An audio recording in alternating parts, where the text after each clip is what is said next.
ان ربک یقضی بینہم یوم القیامۃ فیما کانوا فیہ یختلفون، بے شک تمہارا رب ان کے درمیان فیصلہ کر دے گا جو دنیا میں وہ اختلاف کیا کرتے تھے۔ لیکن آخرت میں فیصلے کا کوئی فائدہ نہیں ہونا۔ دنیا میں اگر کسی کو یہ بات نہیں پتہ چلی کہ قرآن و سنت میں کیا لکھا ہے، آخرت میں جا کے پتہ چل گیا، اس کا فائدہ کوئی نہیں ہونا۔ فائدہ لوگ اکثر کہتے ہیں نا وہ جا کے پتہ لگے گا جی کیڑا ٹھیک ہے کیڑا غلط ہے۔ اچھا پتہ لگ جائے گا پھر اللہ کہے گا ٹکٹ کٹا دے واپس ٹر جا، ہوں ٹھیک ہو کے آئی نہیں۔ وہ پائی ہاتھے پتہ لگنا ضروری ہے، آگے جا کے تو آگے جا کے پتہ نہیں لگنا، لگ پتہ جانا ہے۔ پتہ صرف ادھر لگنے کا فائدہ ہے، آگے تو لگ پتہ جانا ہے، پتہ نہیں لگنا۔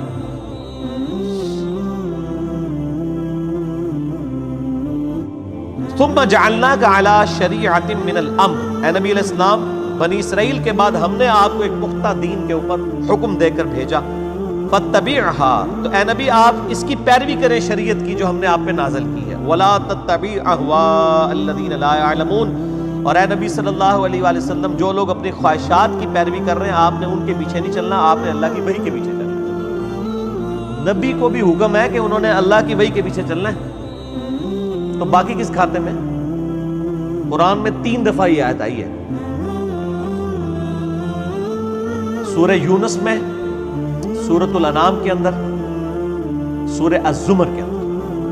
قل انی اخاف ان عصیت ربی عذاب یوم عظیم، اے نبی تم فرماؤ کہ مجھے تو خود ڈر ہے اس بات کا کہ اگر میں نے بھی اللہ کی نافرمانی کی تو بڑے دن کا عذاب مجھے بھی آ پکڑے گا۔ کس نے؟ نبی صلی اللہ علیہ وسلم۔ یہ باتیں اس لیے کہلوائی گئی، حالانکہ نبی علیہ السلام تو اللہ کے محبوب ہیں، صرف اس لیے کہلوائی گئی کہ تاکہ بعد میں کوئی بندہ تکبر کے ساتھ معاملات کو کلیم نہ کرنا شروع کر دے کہ جی یہ بزرگوں تو نماز کی ضرورت ہی نہیں، اللہ تک پہنچ چکے ہیں۔ کہتے ہیں جی نماز تو اللہ تک پہنچنے کے لیے چاہیے، تو جو اللہ تک پہنچ چکے ہیں انہوں نمازہ معاف ہے۔ یہ اس لیے یہ باتیں بولیں تاکہ کوئی تکبر کا جملہ نہ بولے، ڈرتا رہے۔ میں نے کئی دفعہ عرض کیا کہ آپ دیکھیں شیخ عبد القادر جیلانی رحمہ اللہ کی طرف کتنا بڑا جھوٹ منسوب کیا گیا، وہ قصیدہ غوثیہ ایک جس کے اندر لکھا ہے تمام اولیاء کی گردن پہ میرا پاؤں ہے۔ سر یہ جو جملہ ہے نا کہ تمام اولیاء کی گردن پہ میرا پاؤں ہے، یہ کوئی مسلمان نہیں بول سکتا، ولی تو چھوڑ دے، یہ شیخ عبد القادر جیلانی پہ جھوٹ باندھا گیا، انہوں نے نہیں کہیں کہا، یہ قصیدہ غوثیہ ہے ہی جھوٹ ہے، انہوں نے نہیں لکھا۔ اللہ کا نیک بندہ تو ہر وقت ڈرتا رہتا ہے، وہ یہ فرعونی الفاظ یہ تو فرعون بولے گا کہ میرا لوگوں کے گردن پہ پاؤں ہے۔ کیا حضرت ابوبکر صدیق نے کہیں بولا ہے یہ کہ تمام صحابہ کی گردن پہ میرا پاؤں ہے؟ صحابہ کے سردار کون ہے؟ ابوبکر صدیق۔ یہ کہتے ہیں عبد القادر جیلانی اولیاء اللہ کے سردار ہیں۔ اگر وہ سردار ہیں تو اس قسم کا فرعونی جملہ بولیں گے کہ اولیاء کی گردن پہ میرا پاؤں ہے؟ استغفر اللہ۔ یہ جملہ بولتے ہی بندہ اپنے ایمان کی فکر کرے، یہ سب کا سب فراڈ ہے، یہ ہے ہی جھوٹ ہے، انہوں نے نہیں بولا۔ انہوں نے جو کچھ بولا ہے وہ میں آپ کو بتاتا ہوں۔ ان کو کسی نے آ کے بتایا کہ عبد القادر عید کا چاند نظر آ گیا، انہوں نے کہا میری عید تو اس دن ہوگی جس دن میں اپنا ایمان بچا کے قبر میں اتر جاؤں۔ سر جو اللہ کا ولی ہوتا ہے اس کو اپنی فکر لگی رہتی ہے، وہ اتنا اکڑ خون نہیں ہوتا کہ لوگوں کو کہتا پھرتا ہے، یہ سب جھوٹ ہے۔ وہ جو انسان اپنا پیشاب نہیں روک سکتا کوئی جملہ بول سکتا ہے کہ تمام اولیاء کی گردن میں میرا پاؤں ہے؟ دنیا کا کوئی ولی کوئی بزرگ اپنا پیشاب روک سکتا ہے؟ Not at all. اگر کوئی ہے تو آئے لائے ہمارے سامنے پیش کریں، پیشاب روک کے بتائے۔ انسان تو اتنا کسبر سی کیا ہے۔ اسی لیے دیکھیں کہ آپ لوگ جب بیمار ہوتے ہیں آپ کو اٹھا کے ان کے پاس لے جاتے ہیں، اور یہ لوگ بیمار ہوتے ہیں تو یہ شفا انٹرنیشنل میں علاج کرا رہے ہوتے ہیں۔ آپ کے جب پیر صاحب بیمار ہوتے ہیں ان کو اسپتال نہ لے کے جایا کرو، ان کو بھی پھر کسی مزار پہ ہی لے جایا کرو نا، نہیں لے کے جاتے۔ یہ آپ کو انہوں نے چکر چلائے ہوئے سارے، ان کو پتہ کچھ نہیں ہوتا۔ میں تو جتنے بڑے بڑے ادھر دیکھتا ہوں نا سب کے آپریشن ہاسپٹلس میں ہو رہے ہوتے ہیں، اور عام ہاسپٹل میں نہیں، آغا خان ہاسپٹل میں، شفا انٹرنیشنل میں، جدھر ہم لوگ تو ایک دن کی فیس نہیں دے سکتے۔ تو سر یہ تو بزرگ ہیں نا، یہ کیوں اسپتالوں میں علاج کراتے ہیں؟ یہ تو لوگوں کو پھوکے مار کے صحیح کر رہے ہوتے ہیں، اپنے آپ کو بھی ٹھیک کریں۔ اپنا پیشاب بند ہوتا ہے، اپنے گردے خراب ہوتے ہیں تو ٹھیک کریں نا پھوک مار کے۔ ڈاکٹروں کے پاس کیوں جاتے ہیں؟ پھر تو اس کا مطلب یہ ہے کہ ڈاکٹر ان سے بڑے بزرگ ہیں نا، جو بزرگوں کو بھی ٹھیک کر رہے ہیں. ٹھیک ہوگا؟ وہ سب اللہ کے بندوں گیم چلائی ہوئی ہے. اللہ سے مانگے، اسباب اختیار کریں. دوائی کرنا سنت ہے اور دوائی پہ یقین نہ رکھنا فرض ہے. اسباب آپ نے اختیار کرتے ہیں. پانی کے بغیر پیاس نہیں بجھے گی، یہ سبب ہے. لیکن پانی پینے کے بعد بھی کوئی گارنٹی نہیں کسی کی پیاس بجھ جائے.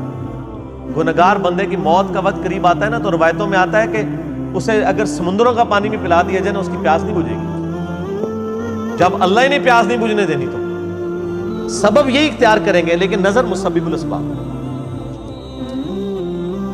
اللہ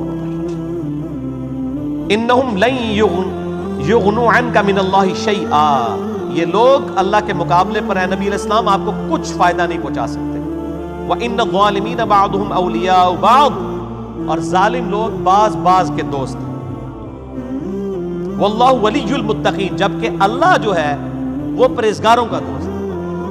جس طرح کافر ایک دوسرے کو سپورٹ کرتے ہیں، اللہ تعالیٰ بھی اپنے بندوں کو سپورٹ کرتے ہیں. لیکن وہ اللہ کا بندہ بنے، فرعون نہ بنے.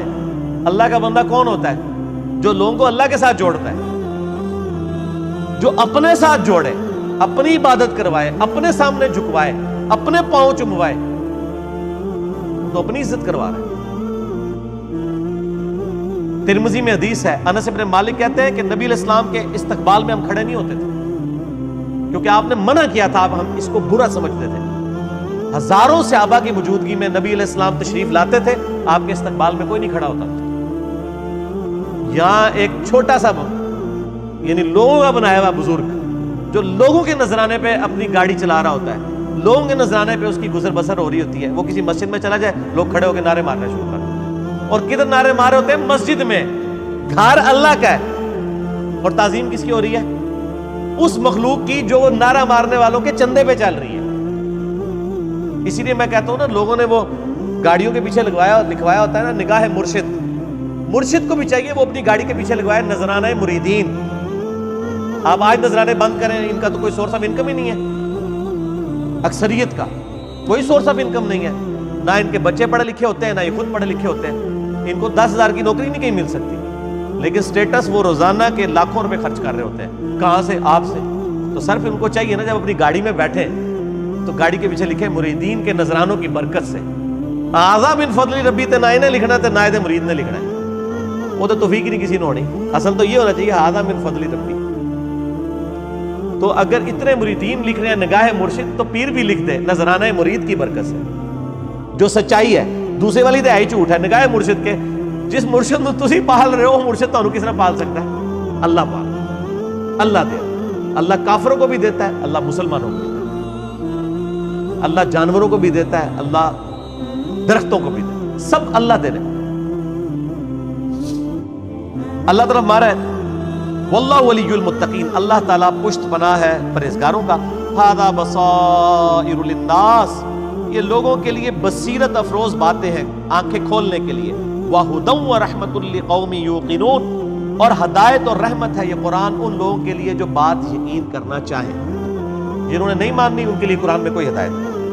ام حسب الذین اجترحوا السیئات ان نجعلهم كالذین آمنوا وعملوا الصالحات سواء محیاہم ومماتہم، کیا وہ لوگ جو برائیوں کا ارتکاب کرتے ہیں، کیا ہم ان کو ویسا ہی بنا دیں گے کہ جو ایمان لائیں اور نیک اعمال کریں، کہ یکساں ہو جائے دونوں کا جینا اور مرنا؟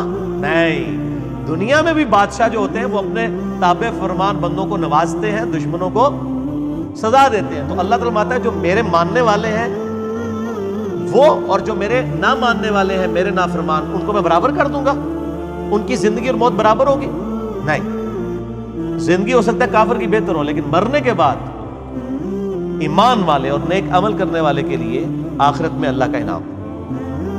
ساء ما یحکمون، کتنا برا حکم تم لگا رہے ہو اگر تمہارے دماغ میں کہیں یہ بات ہے کہ یہ لوگ برابر ہو سکتے ہیں. وخلق اللہ السماوات والارض بالحق، اور اللہ نے آسمانوں اور زمین کو پرپس فل پیدا کیا ہے. وَلِتُجْزَى كُلُّ نَفْسٍ بِمَا كَسَبَتْ، تاکہ بدلہ دیا جائے ہر جان کو جو اس نے کمایا. وَهُمْ لَا يُظْلَمُونَ، اور کسی پہ ظلم نہیں ہوگا. یہ اللہ نے ایک لائن کے اندر مقصد بیان فرما دیا ہے کہ زمین و آسمان کی پیدائش کا مقصد یہ ہے کہ اللہ تعالیٰ آزمائے گا کون نیک عمل کرتا ہے، اس کے بعد اللہ تعالیٰ نیک عمل والے کو اس کے عمل کا بدلہ دے گا، برے عمل والے کو اس کے عمل کا بدلہ دے گا۔ اب بڑی سخت آیت آ رہی ہے قرآن حکیم کی، اس ایک آیت پہ گھنٹوں بولا جا سکتا ہے۔ افرائیت من اتخذ الہہ ہوا، اے نبی صلی اللہ علیہ وآلہ وسلم بھلا تم نے اس شخص کو دیکھا جس نے اپنی خواہش نفس کو اپنا خدا بنا لیا۔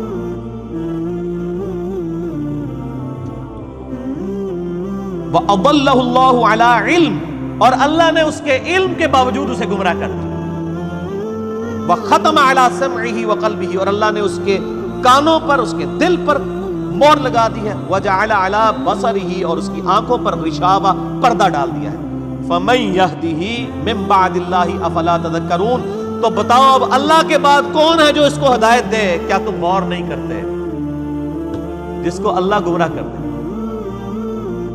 من يهده الله فلا مضل له، جسے اللہ ہدایت دے اسے گمراہ نہیں کر سکتا۔ ومن يضلل فلا هادي له، اور جسے اللہ گمراہ کر دے اسے کوئی ہدایت نہیں دے سکتا۔ تو اللہ تعالیٰ فرما رہا ہے کہ ایسا شخص جو اپنی خواہش نفس کی پیروی کرتا ہے، تو اگرچہ اس کے پاس علم بھی ہوتا ہے پھر بھی وہ بہرا، اندھا اور گونگا ہو جاتا ہے، حق بات قبول نہیں کرتا، کیونکہ اللہ اسے گمراہ رہنے دیتا ہے کہ اس کے پاس علم تھا، اس کے باوجود اس نے اس علم کا فائدہ نہیں اٹھایا۔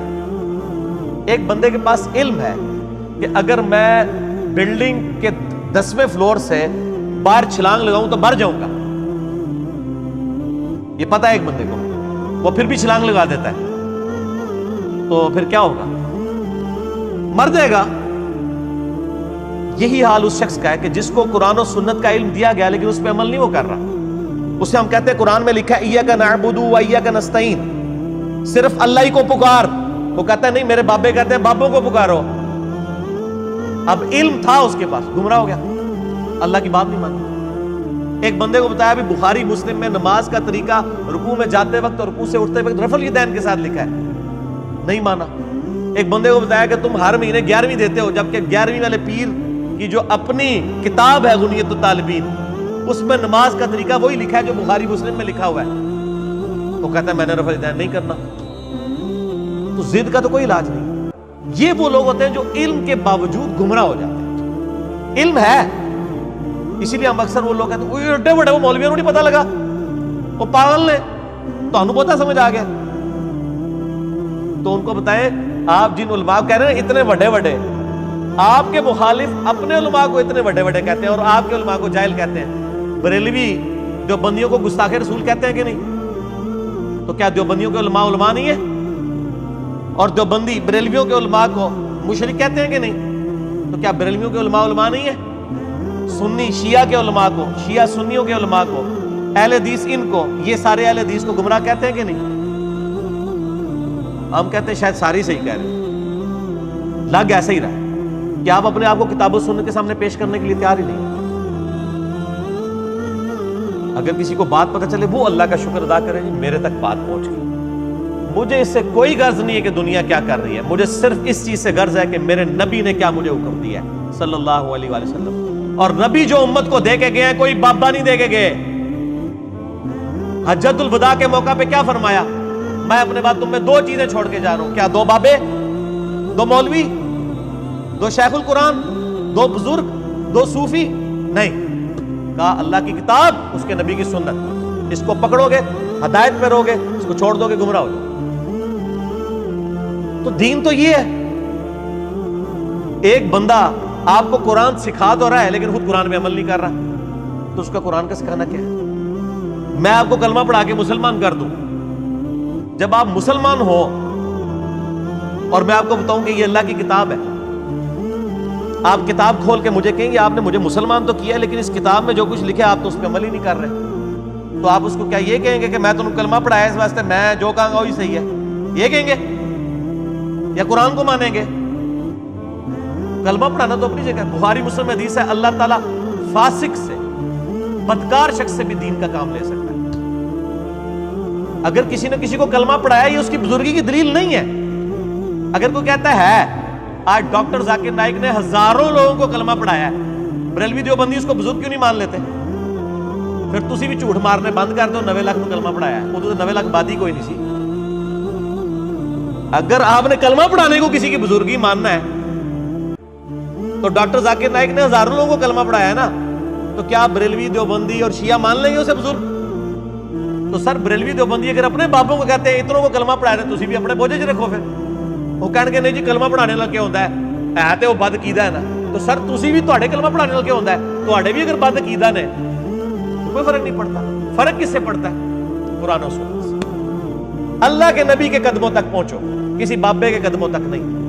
اس لیے فرمایا تم میں 2 چیزیں چھوڑ کے جا رہا ہوں، اللہ کی کتاب، اس کے نبی کی سنت، قیامت تک کے لیے 2 چیزیں۔ جو اس پہ عمل کرے گا ہمارے سر کا تاج ہے، اور جو عمل نہیں کرتا گستاخ رسول ہے، اصل میں گستاخ ہوا ہے۔ ٹھیک ہو گیا جی؟ آگے سے اللہ تعالیٰ فرماتا ہے وَقَالُوا مَا هِيَ إِلَّا حَيَاتُنَا الدُّنْيَا، اور یہ لوگ تو کافر کہتے ہیں کہ بس دنیا کی زندگی ہے، نموت وَنَحْيَا، ہم اسی میں مرتے ہیں اور جیتے ہیں، وَمَا يُهْلِكُنَا إِلَّا الدَّهْرُ، اور ہمیں جو ہلاک کرتا ہے نا وہ زمانے کی گردش کرتی ہے، یعنی جب ٹائم پورا ہوتا ہے تو ہم مر جاتے ہیں۔ کوئی یہ زندگی موت کا نظام کسی خدا نے کنٹرول نہیں کیا ہوا، نہ قیامت قائم ہونی ہے، وَمَا لَهُمْ بِذَلِكَ مِنْ عِلْمٍ، حالانکہ ان کے پاس علم کی رتی بھی نہیں ہے۔ اگر ان کے پاس علم ہوتا تو ان کو پتا چلتا یہ نظام کسی کے بنانے سے بنایا گیا ہے۔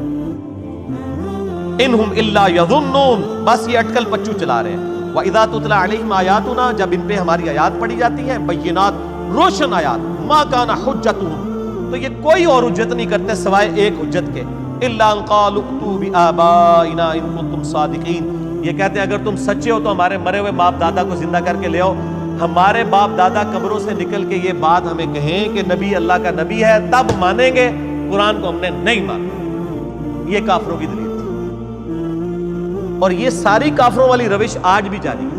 ہم کسی کو بتاتے ہیں نا قرآن میں یہ لکھا ہوا ہے، وہ کہتے ہیں یہ جو قبر میں چلا گیا نا یہ تو کچھ اور بتا کے گیا، تو یہ نکل کے اگر ہمیں کہیں، دیکھ لو کافر بھی یہ کہہ رہے ہیں تے پائی اور نہ سی انہوں نے قبرہ تو باہر کاٹ سکنے ہیں، اسی تو ہی دسنا ہے جو اللہ نے نبی دس کے گئے نے قرآن پاک، اور قیامت تک کے لیے محفوظ صرف اللہ کی کتاب ہے، کسی بزرگ کی تعلیمات بھی محفوظ نہیں ہے، اتنے جھوٹ بزرگوں کے اوپر باندھے گئے ہیں۔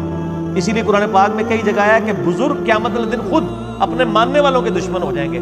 2.25 ارب عیسائی کہہ رہے ہیں حضرت عیسیٰ اللہ کے بیٹے ہیں، تو حضرت عیسیٰ ان لوگوں کے دشمن بنیں گے کہ نہیں؟ کیونکہ حضرت عیسیٰ کی تو یہ تعلیمات نہیں ہے۔ شیخ عبد القادر جیلانی کی کہیں یہ تعلیمات نہیں کہ آپ کو المدد یا غوث اعظم دستگیر شیئا للہ، کہیں ان کی تعلیمات نہیں، تو شیخ عبد القادر جیلانی دشمن بنیں گے۔ مولا علی علیہ السلام کی کہیں تعلیمات نہیں ہے کہ تم مجھے یا علی مدد کہہ کے پکارو، ان کی تعلیمات یہی ہے ایاک نعبد و ایاک نستعین۔ مولا علی بھی اللہ کو پکارتے تھے، مولا علی کا ماننے والا بھی وہی ہوگا جو اللہ کو پکارے۔ تو اللہ تعالیٰ فرماتا ہے جب یہ حجت کرے تم ان کو کہو قُلِ اللَّهُ يُحْيِيكُمْ ثُمَّ يُمِيتُكُمْ، اللہ تمہیں زندہ کرتا ہے وہی موت دیتا ہے، ثُمَّ يَجْمَعُكُمْ إِلَى يَوْمِ الْقِيَامَةِ، پھر قیامت دن بھی وہ تمہیں جمع کرے گا، لَا رَيْبَ فِيهِ، جس میں کوئی شک نہیں ہے، وَلَكِنَّ أَكْثَرَ النَّاسِ لَا يَعْلَمُونَ، لیکن اکثر لوگ اس حقیقت سے ناواقف ہیں۔ اللہ نے فرمایا کہ بھئی یہ بتا دو کہ اللہ میں اور باقی ہستیوں میں یہ فرق ہے کہ وہ زندگی اور موت دیتے ہیں، تو لے آؤ۔ اللہ کے علاوہ کوئی زندگی اور موت دے سکتا ہے؟ نہیں دے سکتا۔ اگر کوئی کیسا کہتا ہے کہ دے سکتا ہے، اور جناب کس قسم کے جھوٹ، یعنی انہوں نے وہ جی شیخ عبد القادر جیلانی رحمۃ اللہ علیہ نے ایک ڈوبی ہوئی بارات جو ہے وہ مرنے کے اتنے سال بعد زندہ کر دی تھی۔ اللہ کے بندو توبہ کرو، قرآن پاک میں سورہ انبیاء کا پہلا رکوع ہے، 17واں پارہ پہلا صفحہ ہے۔ نبی صلی اللہ علیہ وآلہ وسلم کو کافر کہتے تھے، تم ہمیں یہ کہتے ہو نا اگلے نبیوں کے یہ معجزے کہ مردہ زندہ کرتے تھے، تم ہمیں مردہ زندہ کر کے بتاؤ پھر نبی مانیں گے۔ تو اللہ تعالیٰ نے فرمایا کہ ان سے فرما دو کہ معجزات اللہ کے پاس ہے، وہ کوئی معجزہ اس قسم کا نہیں۔ نبی صلی اللہ علیہ وسلم نے بھی کوئی مردہ نہیں کبھی زندہ کیا۔ حضرت عیسیٰ علیہ السلام کا قرآن میں ذکر آتا ہے کیونکہ ان کا معجزہ وہ تھا، ہمارے نبی کا معجزہ قرآن ہے، جیسا کہ موسیٰ علیہ السلام کا معجزہ عصا تھا۔ ویسے آپ صلی اللہ علیہ وسلم کے بہت معجزات ہیں بخاری مسلم میں کہ مبارک انگلیوں سے پانی کے چشمے جاری ہو گئے، مبارک دعا سے چاند 2 ٹکڑے ہو گیا، مبارک پسینے سے خوشبو آتی تھی، یہ معجزات ہیں، مردہ زندہ کرنے والا نہیں ہے۔ تو یہ بعد کے لوگوں کے بارے میں آپ کلیم کر رہے ہیں کہ انہوں نے مردے زندہ کیے؟ آج بھی لے کسی کو جو کہتا ہے مردہ زندہ کر سکتا ہے تو ہم اسے شہید کر دیتے ہیں، اس کی اجازت سے وہ اپنے آپ کو زندہ کر کے بتائے۔ حضرت عیسیٰ نے بھی جو مردے زندہ کیے نا، وہ یہ نہیں تھے کہ وہ قبر سے نکال کے چلنا پھرنا شروع کر دیتے تھے، صرف اس وقت چونکہ طب بڑے زور پہ تھی، میڈیکل، تو اللہ تعالیٰ نے ان کی میڈیکل کو فیل کیا کہ کوئی ڈاکٹر کسی مردے کو نہیں زندہ کر سکتا۔ اللہ نے آیا ہوں میرا نبی اے جڑا مردہ زندہ کرے گا، اور وہ صرف اتنا ہوتا تھا، قبر پہ گئے مردے کو زندہ کیا، وہ مردہ کہتا تھا کہ حضرت عیسیٰ اللہ کے نبی واپس چلا جاؤ، بس اس سے زیادہ نہیں تھا زندہ ہوتا نا۔ سورۃ الانبیاء کی آیت نمبر 95 ہے، جو ایک دفعہ دنیا سے چلا گیا وہ واپس نہیں آ سکتا، ناٹ ایٹ آل، گیا دنیا میں واپس نہیں ہو آ سکتا۔ اگر یہ بات ہوتی تو حضرت فاطمہ روتی روتی فوت کیوں ہوگی 6 مہینے کے اندر، کہ میں اپنے باپ کا چہرہ اب دوبارہ نہیں دیکھ سکوں۔ حضرت عائشہ حضور کی لاڈلی ترین بیوی، نبی علیہ السلام کی وفات کے بعد 47 سال تک زندہ رہی ہیں، اور کدھر زندہ رہی ہیں؟ اسی قبر والے حجرے کے ساتھ کمرے میں۔ میں کہتا ہوں کوئی ایک روایت دکھا دے کہ انہوں نے نبی علیہ السلام کی کبھی زیارت کی ہو قبر کے اوپر۔ آج لوگ کہتے ہیں ہمارے گھر میں آ جاتے ہیں، کوڑ مارنے چھڑ دو اللہ جو بندے چوڑ۔ سب سے زیادہ اگر کوئی حقدار تھا تو حضرت فاطمہ تھی، حضرت عائشہ تھی، مولا علی تھی، ان سے کوئی آپ کو بات نہیں ملے گی۔ یہ جتنی آپ کو باتیں بتاتے ہیں نا، ساری بزرگ بابوں سے بتاتے ہیں، آپ کو حضرت ابوبکر کی کرامت نہیں بتا رہے ہوں گے اس قسم کی، کو کیا ہوتی نہیں ہے کرامت۔ ہم مانتے ہیں کرامت صرف یہ ہے کہ کسی کی دعا کی برکت سے کچھ ہو جائے، مرضی اللہ کی، وہ کر کے نہیں دکھا سکتا۔ وہ کر کے دکھا سکتا ہے تو میں نے کئی بار چیلنج کیا ہے، کوئی زندہ یا مردہ بزرگ، میں اپنا انجینئرنگ کا فارمولہ لکھ کے دیتا ہوں، وہ دیکھ کے پڑھ کے بتا دے۔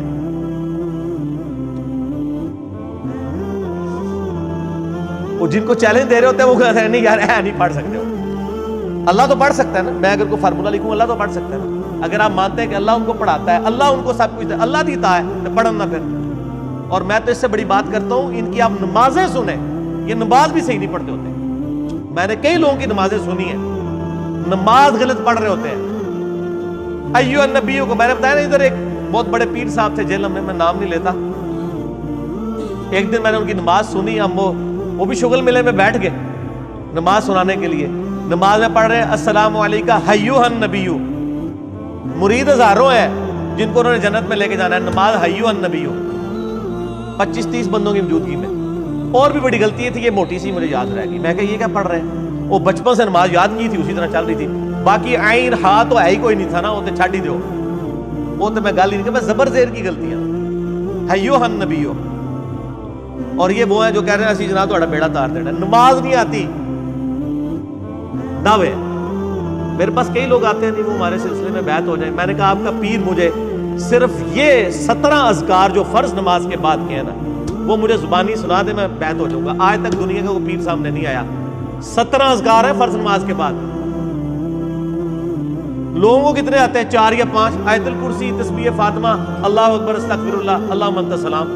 تہاڈی تے گنتی مک جانی ہے 5 تو بعد۔ اے 17 اذکار لکھے ہوئے گرین کارڈ پہ جو نبی صلی اللہ علیہ وسلم کرتے تھے، دنیا کے کسی پیر کو نہیں آتے ہیں۔ وہ 24 اذکار بلو کارڈ پہ لکھے ہوئے ہیں جو صبح و شام کے اذکار ہیں نبی علیہ السلام کے، کتنی کتنی مشکل دعائیں ہیں بخاری مسلم میں، کسی پیر کو نہیں آتی۔ میں اس سے بڑا چیلنج کہتا ہوں یہ دیکھ کے پڑھ کے بتا دیں۔ یہ اتنی مشکل عربی ہے کہ جس نے پہلی دفعہ پڑھی ہو وہ اس کو ایک دفعہ پڑھ کے صحیح پڑھ ہی نہیں سکتا۔ ابھی تک تو سارے فیل ہوئے ہیں۔ تو پھر یہ کہنا کہ ہم لوگوں کو نبی علیہ السلام تک پہنچاتے ہو، تسی آپ تک پہنچے کوئی نہیں ہوئے، اللہ تو بندے ہو۔